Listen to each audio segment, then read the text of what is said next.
What is up, everybody? Welcome to Jamestown. I'm James, and today we're going to go over the legality of wholesaling. What makes it legal, what makes it illegal. So make sure you stick around to the end of the video so you can make sure your ass is covered when you're wholesaling real estate.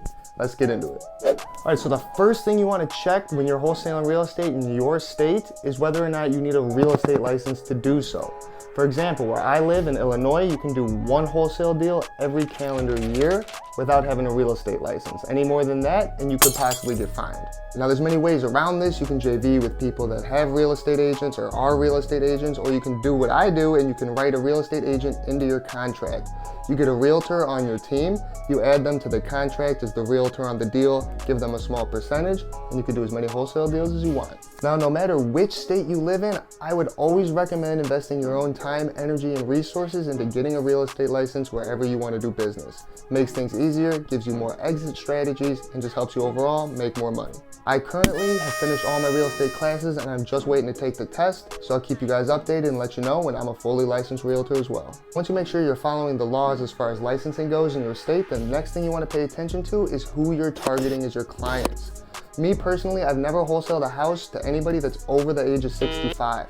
Now, the whole reason that these laws were created to kind of stop wholesalers is because there were some bad apples that were taking advantage of older or disabled individuals and ripping them off. So just to be safe, when talking to my attorney, he said you don't want to target anybody that's too old or too sick or anything like that, because they could always end up making a point in court that you stole some of their equity and you screwed them over. And that's not the business that we're in. We're here to help our clients. So along with helping your clients, the reason a lot of people don't like wholesalers is because we essentially do the exact same job as a real estate agent, except we don't have to sign legal documents saying that we're going to be working in our client's best interest. So that essentially lets us be real estate agents that can work in our own best interest, which is kind of what puts people off. Which is why I always say to model your business how I do, which is that no matter what, you're putting your clients first. If you operate your wholesale business as if you're just trying to help your clients out and you making money is just a byproduct of that, then you're probably going to be in good hands. And there's been many times I've had a deal presented to me and I've been talking to a client and I've told them to go work with somebody else or take another avenue in which I didn't make any money. For example, my most recent deal that I just closed, when I first talked to the seller, he had said he had somebody else that wanted to buy it and it wasn't for as much as I was offering, but the guy guaranteed him he'd be able to close. Instead of arguing and possibly putting him at risk of not selling his house because I wasn't sure if I could find a buyer myself, I told him to go ahead, take that other deal with that other guy and do what was best for him and his family. He called me back 2 weeks later, said that that guy flaked, but he always had me in his mind because I went out of my way to try to help him, and he gave me the contract, and we ended up just wholesaling that for $10,000. And I got that solely because I put his needs ahead of my own. Along with wisely choosing who you target, you want to pay attention to how you present your offers and how you talk to them. For example, yes, we wholesale foreclosures and those people are in sticky situations, or we wholesale people that are behind on their taxes and those people are in sticky situations. But what we don't do is we don't try to scare them, we never try to pressure anybody, and we never lie to anyone. I don't tell them, hey, you're gonna lose your house and you're gonna be screwed. I say, hey, you could possibly be facing this, so here's an alternative. I also present them with other things other than selling me their house. I'll say, hey, have you thought about listening with a real estate agent? If you want, I can connect you with a great one. Have you thought about fixing your house up yourself and putting it on market yourself? Because I can help you with that. Also, if somebody's in foreclosure, I always recommend borrowing money from a friend or family member to get themselves caught up on their payments so they don't lose their house. And then once all those options have been exhausted and we've determined that working with me is the best thing for them, we move forward with the deal. We always want a win-win situation when we're structuring a deal. We never want either party to walk away feeling pissed off or like they got screwed over. What's up, guys? Sorry to interrupt, but I'm just here to remind you again to give me a thumbs up, like the video, and subscribe to the channel is all I ask so I can keep putting out free content like this for you guys to enjoy. Let's get back into it. So one major suggestion from me is to get yourself a real estate attorney. Even if you operate in a state that doesn't need one and you can just strictly operate using a title company, a real estate attorney is gonna help make sure your contracts are concrete, you're doing the right thing, and you have somebody you can ask questions to make sure you're never in hot water. For example, my real estate attorney is the one who told me not to be targeting people that are too old of age or are too sickly or mentally incapacitated because they can come back in court and try to sue you later.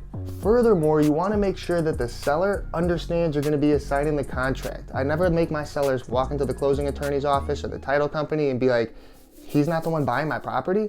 because that just sets you up to possibly be in trouble later. I have a clause specifically in my contract, and again, if you want the contracts, comment contracts please down below and I'll get them right to you. But I have a clause specifically in there that states that I may be assigning the contract to another person. And I don't just leave that in there for them to see or possibly sign and miss, I also explain it to them. And what I usually say is something like this: hey seller, I'm not sure at this moment how I'm gonna take title, whether it's in my name, one of my entities, or one of my partner's names, so I'm gonna make the contract assignable so I have flexibility when it comes time to close.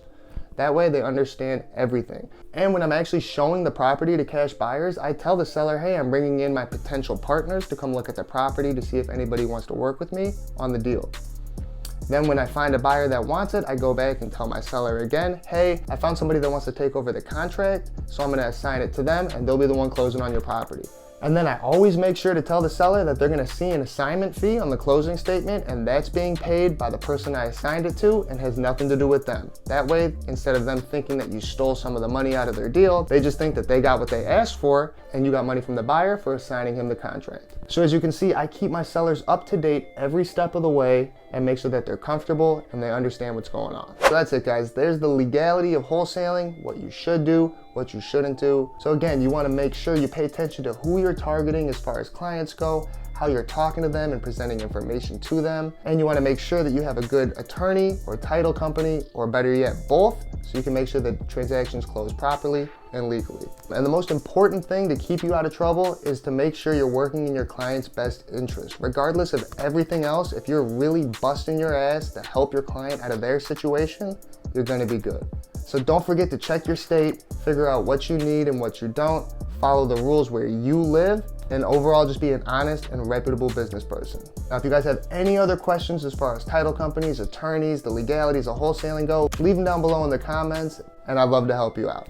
And don't forget, if you found value from this video, hit the like button so it gets pushed out to more people. Don't forget to subscribe so I can keep making more free content for you guys to enjoy. You're in Jamestown now. Relax, take some notes, and let's make some fucking money.